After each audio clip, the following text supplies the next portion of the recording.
Now, lawyers for the former Prime Minister in Pakistan, Imran Khan, have been in court today challenging a decision over the weekend to jail him for 3 years.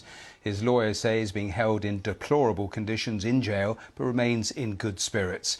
He was sentenced on Saturday for failing to declare money earned from selling state gifts whilst he was in office. After the verdict, he was taken from his home directly to prison. He's denied all the charges. Well, let's speak now from Lahore to Salman صفدر, a lawyer representing the former Prime Minister. Thank you so much for being here on the programme. I'll come to today's meeting in just a moment, but briefly, your reaction to what happened on Saturday.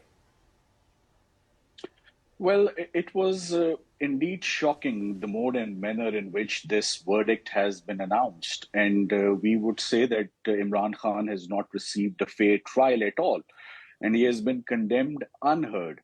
The conduct of the judge has been most objectionable in the whole proceedings from the very outset. And it was probably written on the wall that he has one agenda, and that is to convict Imran Khan on the flimsiest of charges. There is a lot of resentment and a lot of reaction from the bar as well, because lawyers and advocates were also maltreated during the proceedings. And not to talk about Imran Khan and, the environment of the court, unpleasantries were exchanged. And our main concern regarding the judge was that there was an obvious bias on his part, which became apparent after his Facebook account was discovered, which contained a lot of hate material against the former Prime Minister personally and his party. But in terms of the basic charge of not declaring money gained from selling state gifts, does he deny doing that? Yes, of course he denied that. Our main case has been that evidence has not been considered properly and appreciated properly. And the judge, quite shockingly, in the middle of hearing the arguments, just retired in his room and came back after 30 minutes with a 30-page written judgment, handing down conviction of 3 years along with sentence. Now, this is indeed very shocking because the trial was still under process. And he denied Imran Khan producing defense evidence, which was his right. Well, in terms of legal moves, what is your next legal move in that case? Well, it's a short sentence of 3 years.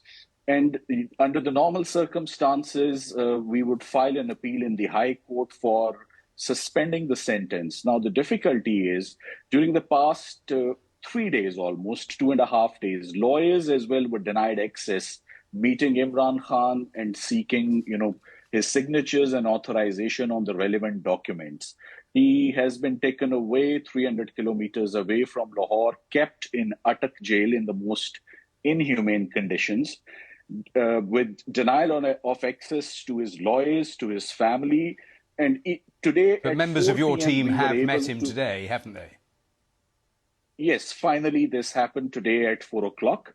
And this was an interaction where our client revealed the conditions in which he's being kept. He signed the papers. He's being kept in a tiny room with deplorable conditions. There is no ventilation in the washroom, and there is a lot of mosquitoes, a lot of insects crawling in the room. And this is Class C condition, which is being given to him, of course, deliberately, just to, settle political scores with him, but he's resolute and in high spirits. Now, Imran Khan, only a couple of days ago, called for peaceful protests. He said people shouldn't sit quietly in their houses. There's been no sign of that. Is that an indication that his support there in Pakistan has effectively dwindled? Perhaps the support has been silenced, I would put it that way.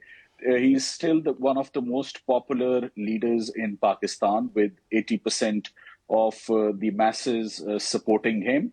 The recent events that had taken place on the 9th of May, in fact, that is one of the reasons why you are not seeing a lot of support for him on the roads. But yes, everywhere people are very concerned, especially with the mode and manner in which this trial has been concluded, handing down, punishment to him. Even prior to that, you must be aware there was a life attempt on him in Wazirabad. He survived miraculously in that assassination attempt. Followed by that, about 180 criminal cases, unprecedented political victimization against any political leader that we have witnessed. 180 criminal cases registered in a span of 10 years, and almost on daily basis, he was attending courts. Now, even tomorrow, we are due in 7 different criminal cases, all of which are registered, on very flimsy charges of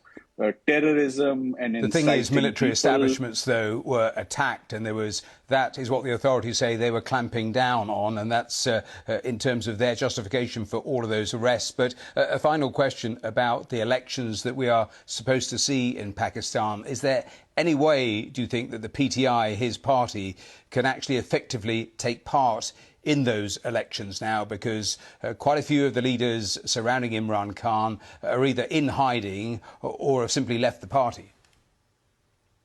I have, from what I know, the political support and the political party has dispersed after the 9th May incident, and I hardly see any political leaders meeting Imran Khan or around him. Now, only time will come. Of course, the agenda behind this conviction and behind these prosecutions were to politically isolate him and to delay the electoral process, and in that they are quite successful. Salman Safdar, we have to leave it there, but thanks for joining us here on BBC News. Thanks for your time. Thank you.